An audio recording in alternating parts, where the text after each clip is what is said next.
Good evening. It's Friday, March 3rd. Welcome to the 50th episode of System Update, our live nightly show that airs every Monday through Friday at 7 p.m. Eastern, exclusively here on Rumble, the free speech alternative to YouTube. Tonight, virtually the entirety of the corporate media has spent the last 2 weeks gleefully writing the obituary of Fox News and its primetime hosts, especially the nation's most watched cable news host, Tucker Carlson.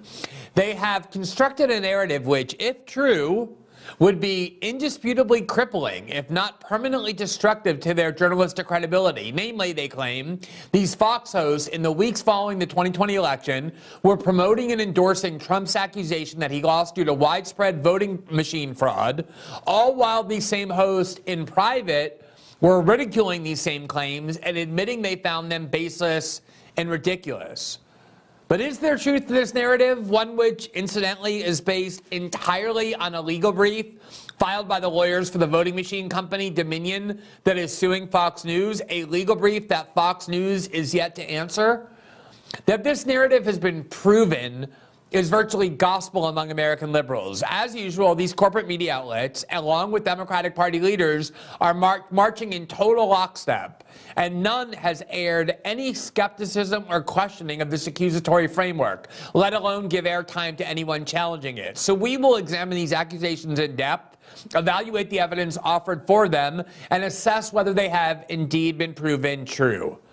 After that, as I just indicated, tonight is the 50th episode of System Update, so we will use this solemn and commemorative occasion to engage in a bit of self-reflection, to assess what we are trying to achieve with this program, how the platform provided by Rumble is so vital to allowing independent media to thrive, and why the growing success of independent media is, in our view, of the greatest priority and a major cause of optimism. For now, welcome to a new episode of System Update, starting right now.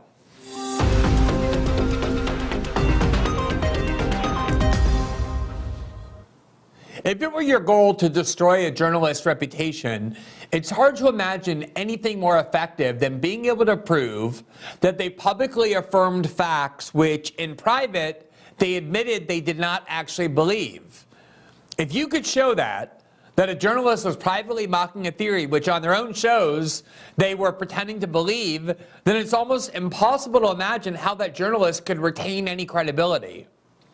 The part of the corporate media that hates Fox News and has long craved its destruction, meaning almost all of the corporate media except Fox News, believes with great excitement that this is what they have now proven. They believe they have now proven this about Fox's most watched host, Tucker Carlson, as well as other Fox primetime hosts, such as Laura Ingraham. To listen to them tell it, they have smoking gun proof that at the end of 2020, at the end of the 2020 election, both Carlson and Ingraham were privately mocking as frivolous and deranged Trump's allegations of widespread election fraud, while then going on their own shows and, in order to please their right-wing audience, were pretending to support and affirm the very theories of election fraud that they were privately mocking. Similar to how CNN and MSNBC spent years bringing on various CIA, FBI, and NSA operatives to promise bloodthirsty liberals that the walls really were closing in on Trump this time, that it was just a matter of time before he would be frog-marched out of the White House to finally receive his just desserts, liberal corporate outlets are celebrating the full-scale destruction of Tucker Carlson's journalistic credibility. That is because they insist they caught him red-handed, publicly endorsing election fraud theories that in private he was mocking as fictitious and deranged. The CNN media critic, whose life appears to center around the only cable show that anyone watches, Oliver Darcy, published this obituary of Fox News on February 24th under this headline, quote, "It's a major blow. Dominion has uncovered, quote, smoking gun evidence in the case against Fox News, legal experts say." This whole article uses one of the favorite corrupt tactics of corporate media.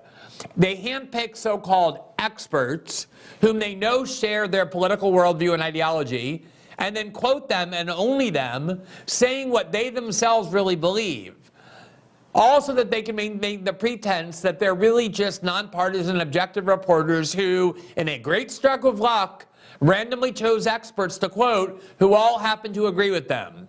That way they get to launder their own opinions as just what the experts say. This article, illustrating the narrative that almost every American liberal has embraced, begins, quote, "Fox News is in serious hot water." That's what several legal experts told CNN this week following Dominion Voting System's explosive legal filing against the right-wing talk channel, revealing the network's executives and hosts privately blasted the election fraud claims being peddled by Donald Trump's team, despite allowing lies about the 2020 contest to be promoted on its air. Rebecca Tushnet, the Frank Stanton professor of First Amendment law at Harvard Law School, described Dominion's evidence as, quote, "a very strong filing that clearly lays out the difference between what Fox was saying publicly and what top people at Fox were privately admitting." A cache of behind-the-scenes messages included in the legal filing showed Fox Corporation Chairman Rupert Murdoch calling Trump's claims, quote, "really crazy stuff." And the cable network stars, including Tucker Carlson, Sean Hannity, and Laura Ingraham, brutally mocking the lies being pushed by the former president's camp, asserting that the election was rigged. It also showed attempts to crack down on fact-checking election lies. On one occasion, Carlson demanded that Fox News White House correspondent Jackie Heinrich be fired after she fact-checked a Trump tweet pushing election fraud claims. Tushnet said that in all of her years practicing and teaching law, she had never seen such damning evidence collected in the pretrial phase of a defamation suit. Quote, "I really don't recall anything comparable to this," Tushnet said. Donald Trump seems to be very good at generating unprecedented situations.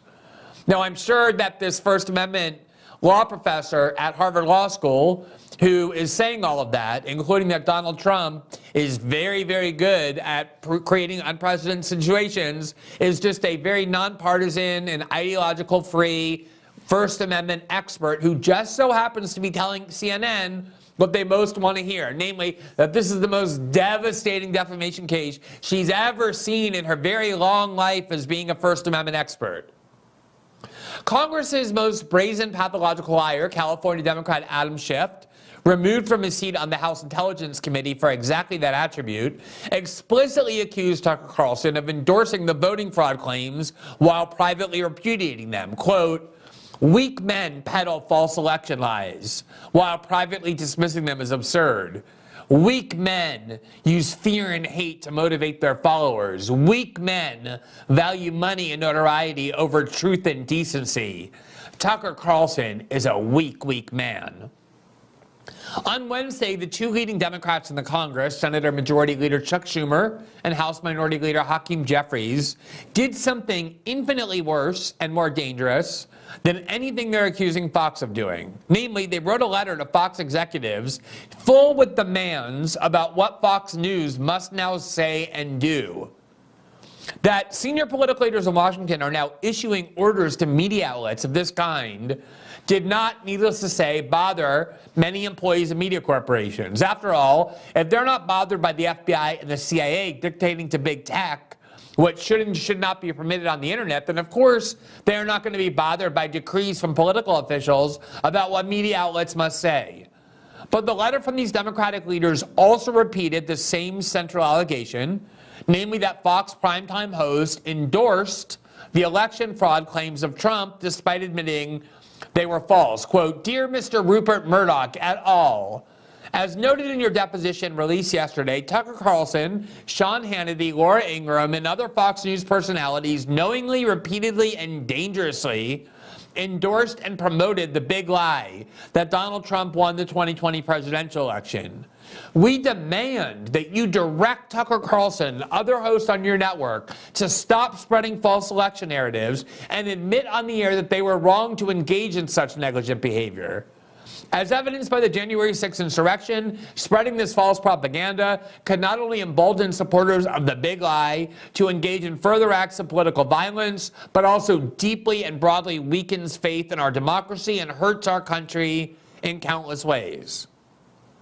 Meanwhile, The Intercept, a media outlet I founded back in 2013 to serve as an adversary against the intelligence community, partisan talking points in the corporate media, but which has instead become the exact opposite of that, namely a carbon copy of CNN and MSNBC and its servitude to the Democratic Party, echoed, as it now always does, the CNN narrative along with the Democratic talking points under this headline, quote, Tucker Carlson deserves a raise for his shameless lies. This entire article rests on the assumption that is implicitly assumed but never proven, namely that Tucker Carlson told his audience that Trump's claims of election fraud were valid at the same time he was privately ridiculing those same claims. Quote, Carlson's concern was that Fox viewers simply wouldn't accept the facts and, if presented with them, would flock to competitors who would tell them the comforting lies for which they yearned. At about the same time, Carlson texted his producer that, quote, we're playing with fire, for real. An alternative like Newsmax could be devastating for us. The article goes on, it's easy and fun to jeer at Carlson for his hilarious deceit, and I wouldn't want to dissuade anyone from doing so. It's especially enjoyable to find out Carlson believes Trump is a, quote, demonic force, yet never told his audience this. In fact, Carlson still enjoys sharing a hearty guffaw with the demonic force at Saudi golf tournaments. But once we're done pointing and laughing at Carlson, we have to think, this person, by the way, who has no audience, who nobody knows, who has never published a single thing that has made any impact. He's pointing and laughing at Carlson, the most watched and influential host on television. And he says, once we're done pointing and laughing at Tucker Carlson, we have to think more seriously about this if we'd like to have a society that's based, at least a little bit, on rationality and evidence. Because in the society we have now, Carlson should logically be rewarded for everything he's done. In fact, seen from this perspective, the only thing Carlson did wrong was foolishly expressing his views in forms that were discoverable in a lawsuit. On Wall Street, the smarter executives are sophisticated enough not to do this and message each other, quote, F to F, i.e. face-to-face, to indicate to their coworkers when they need to discuss something that wouldn't look good if written out and cited in court. For-profit news outlets can do great investigative reporting, but that reporting is itself generally not profitable and is subsidized by their cooking apps or sports coverage that actually do make money. By itself, telling the truth is not just generally unprofitable, it's also actively anti-profit. The lesson of the Dominion lawsuit isn't that Fox is extremely bad, although it is.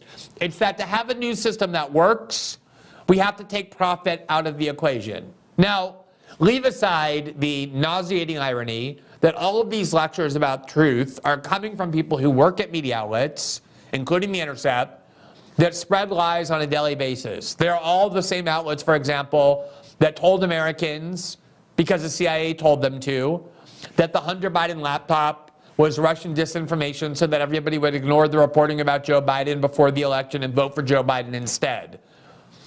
Leaving that aside, it's always amusing when employees of billionaire-funded nonprofits like The Intercept lecture everyone else on how journalism can only succeed if the profit component of the equation is removed.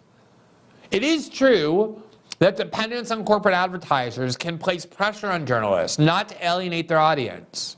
But it's at least as equally true that people who work at nonprofits funded by a single billionaire are likely to feel great pressure to avoid angering that billionaire funder, lest the funding disappears and their inflated salaries, meaning people like this with no audience or accomplishments, who nonetheless receive very large salaries, will disappear along with that funding. One of the key points in all of this is that all news organizations need a funding model. Unless one is from one of the nation's wealthiest families, which happens to be the case for at least several of the journalists who have worked over the years at The Intercept, then one needs a way to pay a livable wage to the journalists, editors, studio technicians, lawyers, technologists, camera crews, and the rest of the team necessary to produce high-quality journalism. And each of those funding models, including ones that depend on audience donations, does have the potential to carry with it various pressures to stay within certain lines or avoid alienating one's audience. All of that is true. The claim now is that Fox's primetime hosts endorsed Trump's voting fraud claims, even though they privately admitted they did not believe them, because they were afraid that they would lose their audience to OAN or Newsmax if they did not do so. Now, beyond the fact that, as we're about to show you, Nobody can point to a single Tucker Carlson segment or a Laura Ingraham segment from late 2020 or early 2021 where they endorsed this election fraud theory, namely the entire allegation central to this claim can't be proven. In fact, Tucker Carlson vehemently condemned those who are making the claim of election fraud without evidence, as we're about to show you. Liberal outlets such as CNN back then in late 2020 and 2021 were making the exact opposite claim about Fox. Namely, they were gloating about the fact that Fox was losing their audience due to their refusal of late-night hosts to endorse Trump's election fraud claims. Here was CNN back then saying exactly the opposite of what they're saying now. Namely, that Fox's integrity was starting to destroy their ratings. Quote, Fox News is taking action to stave off newfound competition from Newsmax TV.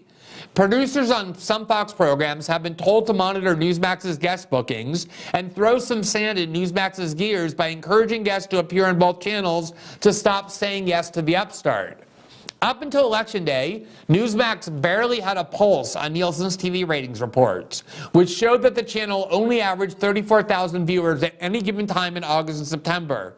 A slight uptick in October became a groundswell of viewership after November 3rd. One of the obvious causes was Fox's projection that President Trump would lose the state of Arizona, drastically narrowing his path to re-election, and Newsmax criticized Fox and gave viewers false hope about Trump's chances. This tactic continued when Fox and all the other major networks called the election for President-elect Biden on November 7th. Newsmax insisted that the race wasn't over and that the major networks were acting irresponsibly, where in fact Newsmax was the irrational actor. A subset of the Fox audience flocked to Newsmax for shows that hyped voter fraud allegations and harangued the rest of the media. In other words, at the time they were mocking Fox for losing their audience to Newsmax and OAN as a result of the refusal of Fox hosts to tell many of their viewers what they wanted to hear, namely that the real winner of the 2020 election was Donald Trump, and that the only reason why it appeared that Joe Biden won was due to election fraud. Everybody knows who watched Fox during this period that the primetime hosts of Fox News, Tucker Carlson, Laura Ingraham, and Sean Hannity, were not endorsing Donald Trump's claims of election fraud. There were hosts on Fox News, like Lou Dobbs, who got fired for it, and Judge Jeanine, and Maria Bartoma, who did endorse those claims, but the Fox primetime hosts did not. And that's why every single one of these news reports that I just read you that is implicitly asserting or even explicitly claiming that Tucker Carlson and Laura Ingraham endorsed and supported and told their viewers was valid Trump's election fraud claims cannot point to a single instance in which they did that. Because at the heart of this theory is a fabrication. The fabrication being that these Fox hosts were endorsing a theory of voter fraud that they secretly repudiated. In the case of Tucker Carlson, he didn't just secretly repudiate the election fraud claims. He went on the air and publicly did so in a particular episode that I remember because it caused enormous amounts of rage against Tucker Carlson from the Fox audience. In other words, Tucker Carlson went on the air and did a segment that he knew would anger his own audience, and he did it anyway, something which not a single host of CNN or MSNBC can ever point to themselves doing. Namely, going on the air and scolding their audience for believing things that were untrue, or for buying into the conspiracy theories of the Democratic Party, even though there was no evidence for it. All of these journalists are demanding of Fox hosts that they do something that those journalists themselves never have the courage to do, which is tell their viewers something they don't want to hear. But that is something that Tucker Carlson did. So while nobody can point to him going on the air at this time and endorsing the idea that this election was won by Joe Biden due to fraud, we can watch this segment, as I'm about to show you, in which he did exactly the opposite. Brings us to the bombshell at the center of today's press conference. That was delivered by former prosecutor Sidney Powell, who has also served as General Mike Flynn's lawyer. For more than a week, Powell has been all over conservative media with the following story. This election was stolen by a collection of international leftists who manipulated vote tabulating software in order to flip millions of votes from Donald Trump to Joe Biden. The other day on television, Powell said of Trump that when the fraud is finally uncovered, quote, "I think we'll find he had at least 80 million votes." In other words, rigged software stole about 7 million votes in this election. Here's some of what Powell said today about the software. One of its most characteristic features is its ability to flip votes. It can set and run an algorithm that probably ran all over the country to take a certain percentage of votes from President Trump and flip them to President Biden, which we might never have uncovered had the votes for President Trump not been so overwhelming in so many of these states that it broke the algorithm that had been plugged into the system. And that's what caused them to have to shut down in the states they shut down in. That was a few hours ago, but Sidney Powell has been saying similar things for days. On Sunday night, we texted her after watching one of her segments. What Powell was describing would amount to the single greatest crime in American history. Millions of votes stolen in a day. Democracy destroyed. The end of our centuries-old system of self-government. Not a small thing. Now, let me just stop there. You can see the tenor of this segment, which is that Tucker Carlson is saying this theory is a theory that Sidney Powell is endorsing. She is all over conservative media making these claims. He then goes on to say, if she's right in what she's saying, this would be the single greatest story, the single most important story, the gravest crime ever committed in American political history. You notice what he is not doing, very clearly not doing, endorsing those claims himself. He continues to distance himself from those claims by saying these are claims that she believes. These are claims that she is asserting. And he then goes on to explain that if this were true, this would be the biggest story in all of American history. Now let's hear the rest. Now, to be perfectly clear, we did not dismiss any of it. We don't dismiss anything anymore, particularly when it's related to technology.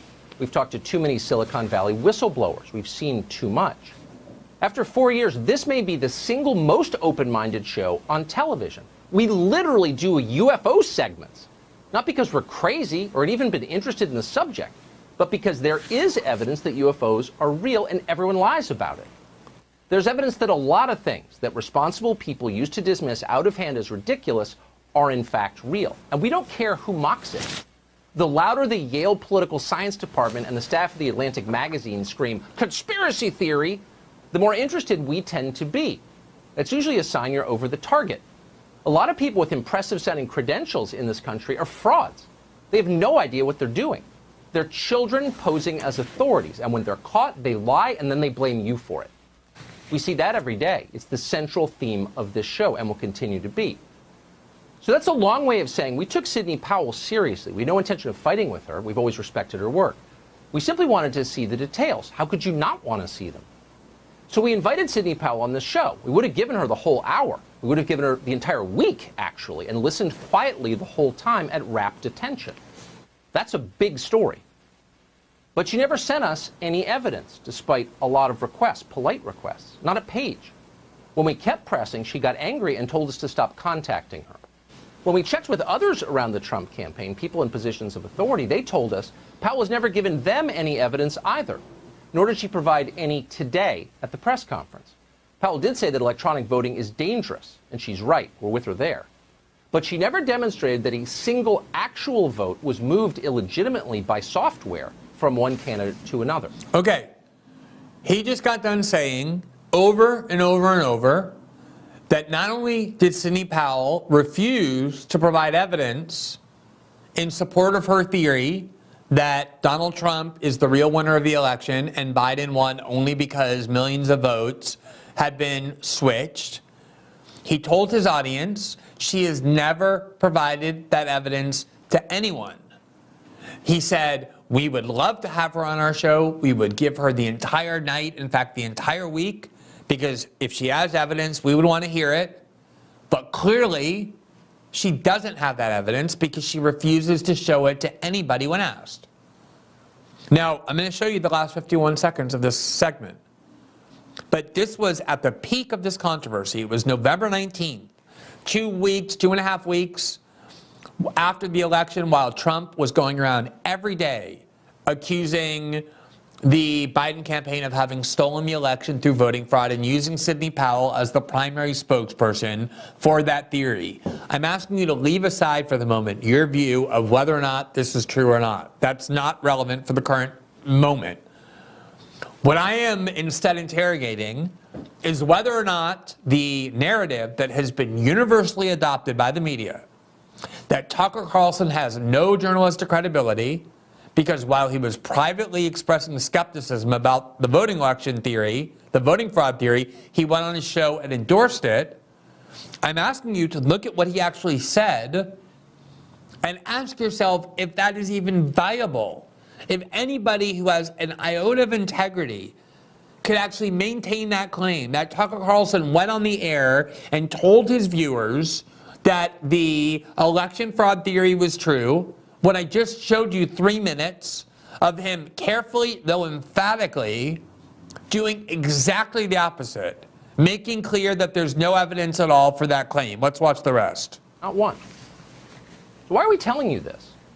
We're telling you this because it's true. And in the end, that's all that matters, the truth. It's our only hope. It's our best defense. And it's how we're different from them. We care what's true, and we know you care too. That's why we told you. Maybe Sidney Powell will come forward soon with details on exactly how this happened and precisely who did it. Maybe she will. We are certainly hopeful that she will. What happened with the vote counting this month, and at the polling places in Detroit, and the polling places in Philadelphia, and so much else, actually matters. It matters no matter who you voted for. It matters whether or not you think this election is already over. Until we know the answers to those questions conclusively and we can agree on them, this country will not be united. The whole title of the segment, as you see right here on the bottom of the screen, was voter fraud, separating fact from fiction. And what he told his viewers is, look, you may feel really strongly about this. You may want this to be true. You may even believe that it's true. But what separates us from them, meaning the liberal outlets that will lie at the drop of a hat and not apologize when they get caught, like has happened so many times just in the last 3 weeks alone, what separates us from them is that we will not tell you things that we know you want to hear if we don't believe that they're true because there's no evidence for them. And in this case, meaning the case that Sidney Powell is making, we will not tell you it's true because we have not seen evidence for it despite repeatedly asking. And as I said before showing you this clip, at the time that all of this was happening, the corporate media, the liberal parts of it, CNN, NBC News, the networks, the New York Times, the Washington Post, were saying the exact opposite of what they're trying to convince you of now. They were mocking Fox for losing their audience, for not endorsing these theories, because it was true that their main hosts were in fact not endorsing these theories. To the extent they were opining them at all, they were telling their audience there was no evidence for them, as I just showed you. Now, how anybody can look at that 4-minute segment that came at the top of Tucker Carlson's show, it wasn't just something said in passing, at the peak of the debate over whether or not voting fraud could be proved, and claim with a straight face, as all these outlets that I just showed you are doing, that he went on TV and endorsed the voting fraud theory, is mystifying to me. That shows exactly what he just said, how willing and casual and frequent those sectors of the media lie. Now, beyond that, I think it's extremely important to note that all of these claims that are being made about what happened here come from a single source, just one source. They come from a legal brief that was filed by the lawyers for Dominion. And it's really important to, there you see it on the screen. It's a request for summary judgment. I just want to explain the legal standard that is at play here because it's so relevant to how this document should be understood versus what the media is treating it as being. I don't think I have ever seen in my life the media take a legal brief in a litigation filed by one side, the lawyers for one side, and pretend that it is designed to, let alone that it actually does, reveal the objective truth. I've never seen any journalist take as gospel what is in a legal brief filed by one side of the lawsuit, which is exactly what they're doing. Now, the reason why this document in particular is so meriting of extreme skepticism, not blind faith, which is what it's being given, is because it is extremely difficult when you're suing a news outlet like Fox about a matter obviously in the public interest, such as whether or not the voting machines are secure, whether or not there was fraud in an election. It is an extremely difficult task, not just to win a lawsuit against the media outlet for defamation, but even to allow the judge, even to convince the judge to let you get to trial. So what happens is when you want to sue a media outlet for defamation about a public matter, you file the lawsuit, the other party responds, the media outlet, and then you have discovery, meaning discovery of the facts. Discovery is where the lawyers for each side are allowed to ask each side for documents. So the Fox lawyers ask Dominion for various documents in their possession. The Dominion lawyers ask Fox for documents in their possession. That's how they got all these emails and group chats among all the Fox hosts and everything else that they're citing. During this process, they take depositions of each witness. So they sit down with Rupert Murdoch, they sit down with the Fox CEO, Suzanne Scott. The Fox lawyers get to ask questions of Dominion, and you produce a transcript of everybody's answers. And then what happens is the plaintiff in the lawsuit, the person suing or the company suing the media outlet, has to convince a judge that there is evidence that could allow a jury, if you looked at all of the evidence in the way most favorable to the plaintiff, if everything that was looked at by the jury was looked at in the most favorable way, then it's possible for a jury to rule in favor of the plaintiff. And only then will the judge allow there to even be a trial. The vast majority of lawsuits, the overwhelming majority of lawsuits brought by people claiming they were defamed by media organizations are dismissed before there's even a trial. Because the judge says that under the very stringent legal standards that you need to meet in order to win a case against a news organization, the evidence simply is not there. That even if the jury read everything in your favor, there still would not be enough of a case to allow a rational jury to rule in your favor. So what the lawyers in this brief are trying to do is to take every piece of evidence, tear it out of its context, give it the most biased and favorable interpretation to Dominion. By definition, you cannot have a more biased document than this legal brief. And I'm not suggesting at all by saying that the lawyers have done anything wrong. They're doing exactly what they're supposed to be doing. They're supposed to be distorting in the favor of their client the evidence by giving it its most biased and favorable reading possible, which means ignoring evidence that would negate the claims they're making, leaving that out of the brief, oftentimes taking evidence out of context. There's some limits on what a lawyer can do, some ethical limits when doing that. You can't go so far as to explicitly lie, but the lawyers have enormous license in terms of their ability to twist and to interpret facts in the most biased way possible. In a sense, you can really say that a legal brief like this is the exact opposite of what journalism is supposed to do. Journalism is supposed to look at the facts in the least biased way possible, in the most objective way possible. Whereas what these lawyers' job is the opposite of a journalist. They're not trying to show the truth. They're trying to make the case in the most biased way they can, that a jury has the ability to read the evidence in a certain way in order to decide at trial in favor of their client so that the judge will allow there to be a trial in the first place. What is amazing is to watch journalists take a legal brief like this and treat it as though it's dispositive of the truth. What makes it especially egregious that all of the media is treating this legal brief as though it provides the answers, as though it tells the story in an unbiased way, is that Fox hasn't even responded yet to this legal brief. They haven't even told its side of the story. Imagine if you were a journalist in a very controversial case, wanting to report a story, and the only thing you did is go to one side of the story and wrote the entire article by interviewing that person and never even trying to interview the other side, to hear the other side's arguments, to hear why certain things were taken out of context, to hear what the answers were. This is exactly what these journalists have done with this legal brief.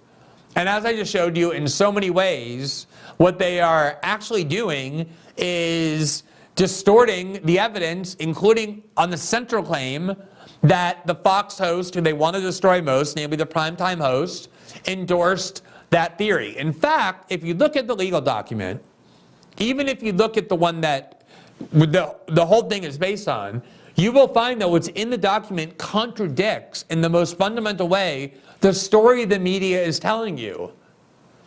There is no place in this legal brief where the lawyers for Dominion claim that it was Tucker Carlson or Laura Ingraham who went on television and endorsed the voting fraud theory. To the contrary, they are citing Tucker Carlson and Laura Ingraham as proof that the voting theory was false, and then saying the people who were allowed to go on TV and support it weren't the primetime hosts, but Lou Dobbs and Jeanine Pirro and Maria Bartoma and those people. Let me just show you a couple of excerpts where the Dominion lawyers are relying on Tucker Carlson and Laura Ingraham to make their case that it was the other hosts who supported the voting fraud theory, but not the primetime one. So here's one quote where they say, quote, "Indeed, multiple Fox witnesses called the allegations and the people making and repeating them, such as Sidney Powell and Jeanine Pirro, reckless at the time. Tucker Carlson told Sidney Powell on November 17th on his show, quote, 'You keep telling our viewers that millions of votes were changed.'" I'm sorry, this is what he told Sidney Powell directly in those emails he referenced. Quote, "You keep telling our viewers that millions of votes were changed by the software. I hope you will prove that very soon. You've convinced them that Trump will win. If you don't have conclusive evidence of fraud at that scale, it is a cruel and reckless thing to keep saying." And on November 21st, Carlson texted that it was shockingly reckless to claim that Dominion rigged the election if there's no one inside the company willing to talk, or internal Dominion documents or copies of the software showing that they did it, as, quote, "You know there isn't." In other words, Carlson was berating Sidney Powell, exactly as he told his viewers that he was, about the fact that she was making claims for which she knew there was no support. The legal brief also makes clear that Fox executives had confirmed with both Tucker Carlson and Laura Ingraham that they would not go on air and support the voting fraud claims precisely because they didn't believe them. Quote, "On November 6th, after Cooper received the forwarded email from Rupert Murdoch stating it was very hard to credibly cry foul and warning of Trump becoming a sore loser, Cooper and Fox executive Ron Mitchell discussed whether their primetime host, Hannity, Carlson, and Ingraham, would push false claims of election fraud. Quote, I feel really good about Tucker and Laura. I think Sean will see the wisdom of this track eventually, but even this morning he was still looking for examples of fraud. All of the evidence, including this legal brief, makes clear that Tucker Carlson and Laura Ingraham were refusing to go on air and endorse this voting fraud claim. And in fact, they were working as hard as they could to ensure that the Fox audience understood that there was no evidence for it. In other words, the legal brief, the videos, all negate the story that the media is telling you, which is why they can't point to anything on Tucker Carlson's show or on Laura Ingraham's show that supports their claim that they were endorsing what Adam Schiff and what these Democratic political leaders are calling the big lie, because they didn't. Now, let me address a couple of critiques of Tucker Carlson and Laura Ingraham that I think warrant some more consideration. What it seems as though the anti-Fox part of the media is saying is that Tucker Carlson basically should have engaged in self-destructive behavior. He should have put on his Superman's cape, and he should have gone on the air and did way more than what he did in that segment that I just showed you, which was tell his audience there was no evidence for this fraud, that he instead basically should have mocked his audience. He should have called them idiots.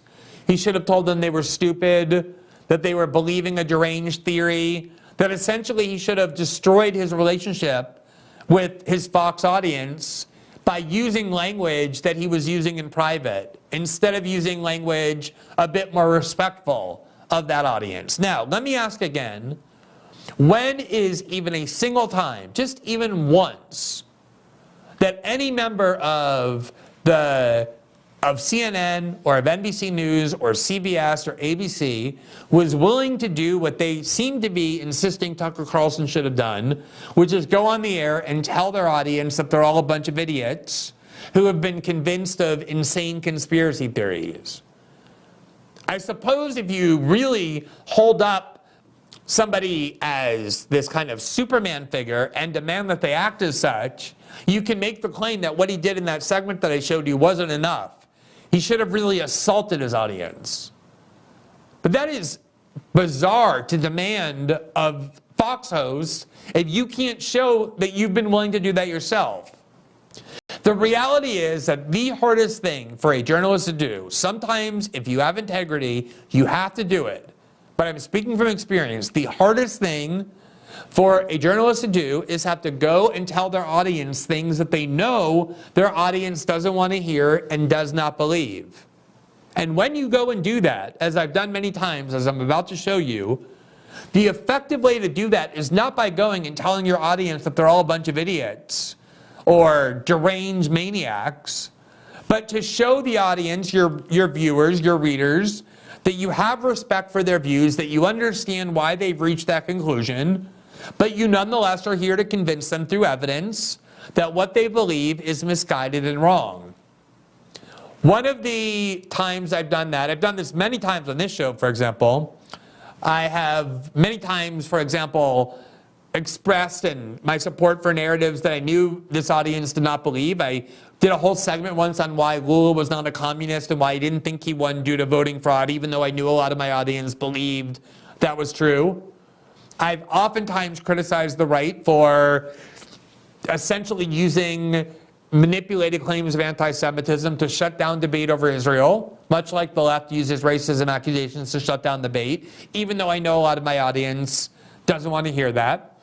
And the very first time I ever did that, and I had to do it, was way back in 2010, before I was even an established journalist. I was writing at Salon, and I had what I knew was largely a left liberal audience. Not entirely. I've always had support from a lot of independents and libertarians, but by and large, because they began by writing against the war on terror and critiquing the Bush-Cheney administration, most of my audience back in the early days of my writing were Democrats, leftists, and liberals.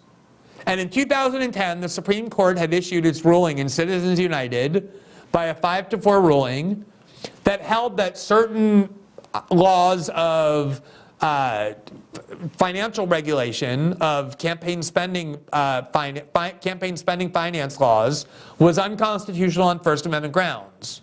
And when Citizens United was issued, there was an absolute consensus, almost unanimous, among everybody from the center all the way to the left, that this was one of the most evil decisions on the planet. And because I was someone who wrote a lot about free speech and the First Amendment, which was the ground on which Citizens United was issued, I was getting all kinds of pressure from my readers to tell them what I thought about Citizens United. People started complaining, why haven't you written about Citizens United? And the reason was that I agreed with the majority. I agreed that these campaign finance laws, that question, were a violation of the free speech clause. Remember, the case arose because this advocacy group, Citizens United, spent money to produce a film critical of Hillary Clinton before the 2008 election, and they were told they weren't allowed to spend their own money to produce an anti-Hillary film. And to me, that was a clear violation of free speech. I agreed with the conservative majority, and I was not going to lie to my audience and tell them that I disagreed, because I knew the minute I did that, I would no longer have any integrity at all. I would just be kind of a performing seal for liberals, and I had no interest in doing that. Instead, I had to tell them that, in fact, I agreed with the majority. And here you see on the screen the 2010 article I wrote entitled "What the Supreme Court Got Right." And the headline there says, "It's best for the government to stay out of the business of restricting political advocacy." So I had to tell my audience what I knew they would want to hear. And believe me, they were enraged with me. I had to spend at least a month going back and writing 4 and 5 different articles, answering all their different attacks on my view. And you see, I'm going to just show you the first paragraph that I wrote, that the tone of my article was not to say, you're all a bunch of tyrannical censors for wanting the government to prohibit people from spending their money on political messaging. I instead showed the respect for my audience that, look, I understand where you're coming from, but I nonetheless want to explain to you why you're wrong. And this is the tone I use. Quote, "The Supreme Court yesterday, in a 5-4 decision, declared unconstitutional on First Amendment grounds campaign finance regulations which restrict the ability of corporations and unions to use funds from their general treasury for, quote, electioneering purposes. The case, Citizens United versus FEC, presents some very difficult free speech questions, and I'm deeply ambivalent about the court's ruling. There are several dubious aspects of the majority's opinion, principally its decision to invalidate the entire campaign finance scheme rather than exercising judicial restraint through a narrower holding. Beyond that, I do believe that corporate influence over our political process is easily one of the top sicknesses afflicting our political culture. But there are also very real First Amendment interests implicated by laws which bar entities from spending money to express political viewpoints." That is how you go to your audience, and instead of alienating them on purpose by telling them they're all a bunch of idiots or censors, you reason with them and you speak to them in a respectful tone and you say, I understand where you're coming from, but here's why you're wrong. That's what Tucker Carlson did.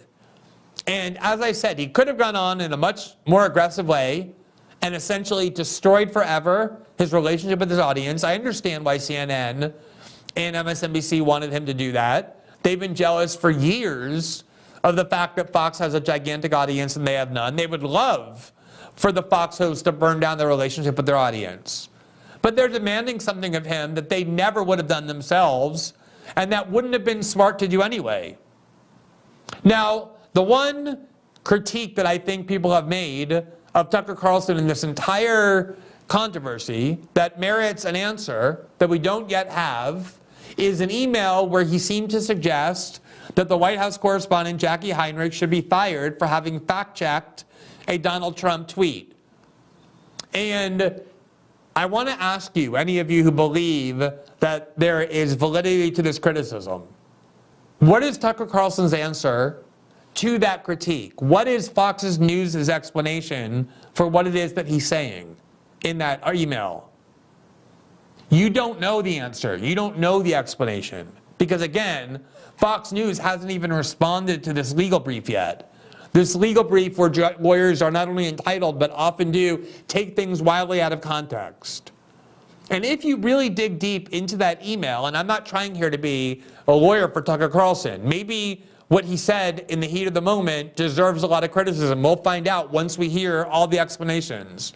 I have not talked to anyone at Fox News about any of these issues, nor did I talk to anyone at Fox News before putting this program together. I just used what was in the public domain, knowing that Fox is prohibited from talking about it because of the lawsuit.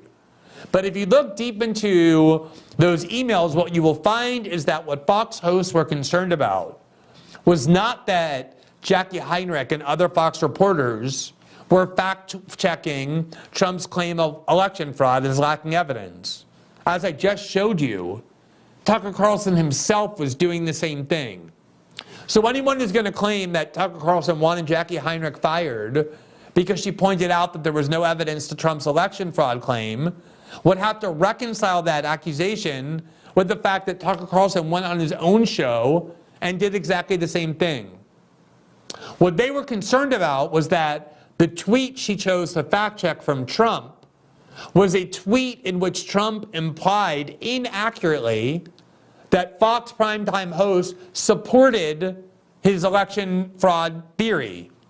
And so what Jackie Heinrich's tweet seemed to be doing was fact-checking not so much Donald Trump, but the primetime host on Fox by saying the primetime host on Fox were spreading false theories about the election fraud, when in reality, none of them had been doing that. That's what they seemed angry about. But we should hear from Tucker Carlson, we should hear from Fox News in response to that accusation, something that we have not yet done to date, which is why it's so irresponsible for media outlets to assume they know the entire story. I'm open to the idea or the possibility that what he did in that case was wrong. I'd like to hear his explanation, and once we do, we can assess it. But until then, if you look at what actually was being said, it is what I just described. Now, obviously, Tucker Carlson has an open invitation to go on his show, to go on anywhere else, including my show, to explain that. The reality is that as long as this lawsuit is pending, Fox will only speak through its lawyers, but I presume in this legal brief that they will soon file, they will have an explanation or a response, and we will then be able to adequately judge it. Now, the bottom line is this. If there's another case where journalists decided to assert an entirely devastating accusatory framework based on nothing more than the accusations of a lawyer in a lawsuit, I'd like to know what that is. But they're doing it here for obvious reasons, which is they have always wanted to find a way to destroy Fox. They've never been able to find that way, and they think that they've now found it by concocting this theory.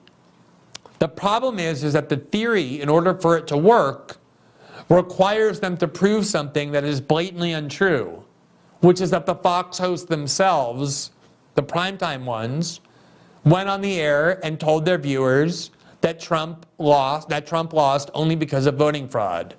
When in fact, none of them ever said that, which is why they can't ever point you to a segment where they did, and to the extent they spoke on it at all, it was to warn their audience that there was no evidence for it. So the lying here, as usual, is coming from the part of the media that always holds itself out as the protectors of the public against disinformation, when in fact, as usual, they're the ones who disseminate it most aggressively.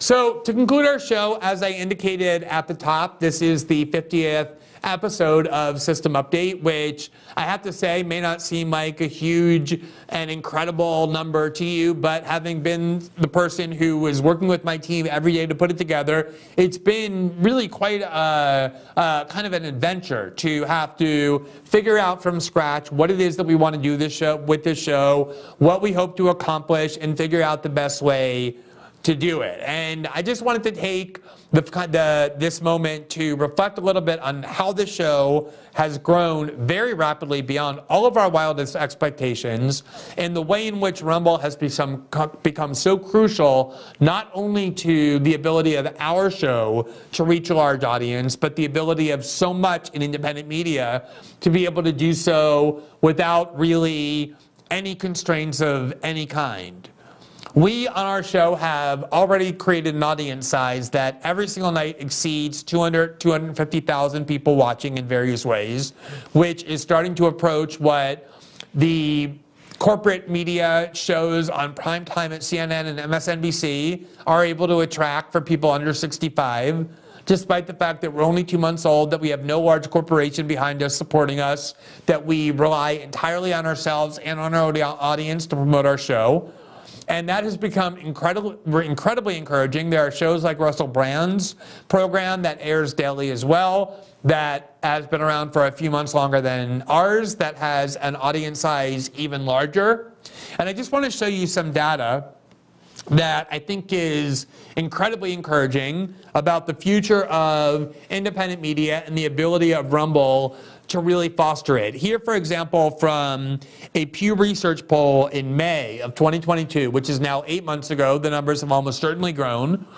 You see here that 20% of Americans say that they've heard of Rumble, which is incredibly exciting, that we're able to build audience sizes this large when only 20% of Americans have yet heard of Rumble. And it also means that the potential for growth is so enormous, given that 80% of Americans have yet to hear of this platform. As I said, my guess is that's much higher already, since Rumble is spending a lot of money on national campaign ads. But the ability to construct an entirely different part of the media ecosystem, one that answers not to any demands for censorship or corporate advertisers or the ability for people to demand that Rumble censor things or deplatform, is very, very encouraging. Rumble has already proven, when they defied the government of France's demands to deplatform RT, that they would rather lose a market than obey censorship demands. They are in lawsuits with Google over Google's manipulation of the algorithms. They have really demonstrated a commitment to not just independent media, but to the core values of free inquiry and free speech that I believe are absolutely vital to building a genuine alternative to big tech. Now, equally interesting is some of this demographics about who is watching Rumble. Here you see that despite the media claim that it's just for the far right, it's just for MAGA, notwithstanding the fact that the two hosts who have been the most promoted here on Rumble with live nightly shows is myself and Russell Brand, you see that 1 out of every 5 viewers of shows on Rumble identify as Democrats, and the demographics are skewing very young. You see at least 80% of the people under 65, with a very sizable number being between 18 and 49. There is a very diverse range of viewers who are watching our show. It's to the point where even mainstream media outlets very begrudgingly are starting to acknowledge Rumble's success. Here in October of 2022, there's an article from Atlantic entitled, "What if Rumble is the future of the social web?" And it says it's the most serious of the alt-tech social media platforms. There's another article that actually was very surprising to me in its honesty from New York Magazine that's headlined "The Only Success Story in Right-Wing Social Media," and it talks about Rumble's success. And it even acknowledges, despite this headline, that, as I just said, much of the content on this platform is not right-wing at all, nor are many of the viewers. And as Rumble begins to diversify its programming, to gain an even better reputation for being a place that guarantees free speech and free inquiry to everybody, not just people of a certain ideology, this will only continue to grow. And I think one of the things that we've been doing is experimenting with different ways that our show would work. The kind of conventional wisdom is that in the internet era, people have very short attention spans. And as a result, in order to attract viewers and keep viewers, you need to kind of keep this kinetic, frenzied pace where you're constantly changing stories and constantly bringing on new guests that people only can pay attention for 5 or 6 or 7 minutes at a time. And one of the things we set out to do early on was disprove that view. We respect the attention span of our audience. We sometimes take the entire show, as we did tonight, to delve very deeply into just one topic, which oftentimes is crucial for telling the full story, especially if what you're trying to do is tell a story that is different than the conventional wisdom on the rest of media. If, for example, all I wanted to do was to say, oh, this legal brief shows that Fox host got caught lying, I would need about 3 minutes. Everybody would understand what I was saying. Everybody would nod their head. But since the narrative I wanted to present to you, since the story that we wanted to show you is true, completely contradicts what virtually every other media outlet is saying, it's necessary to take the time to delve in an in-depth way to show you the evidence that uproots those core assumptions.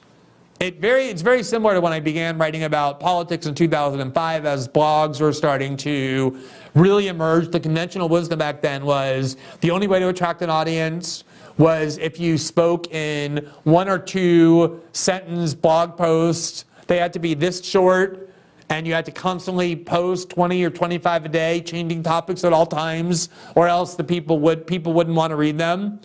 And I would write every single day 3,000 to 4,000 word, very detailed post about one topic containing all kinds of evidence and evidence and documentation and statistics.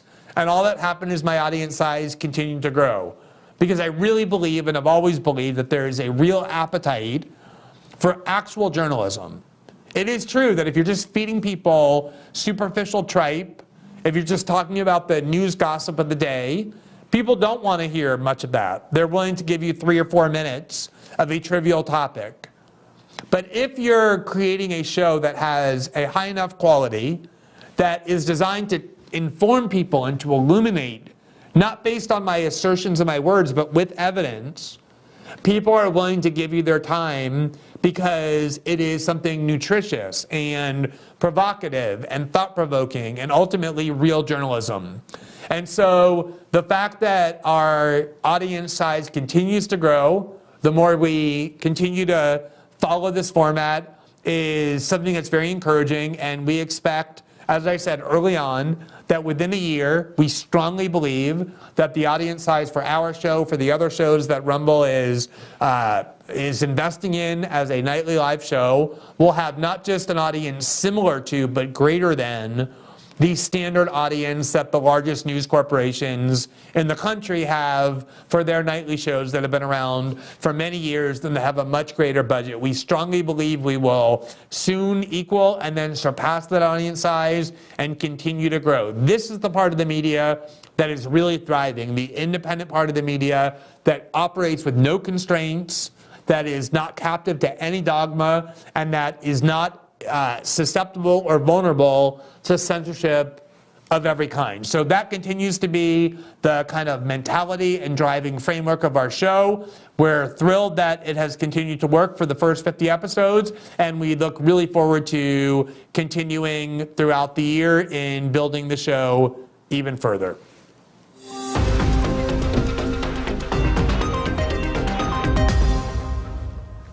So that concludes our show for tonight. Thank you so much for watching and staying with us through our first 50 episodes. We really could not have done it without your support. The fact that it continues to grow is what enables us to keep doing what we're doing. If you're interested in supporting what we do, you can sign up to be a subscriber on Locals by clicking on the red button right under the video player.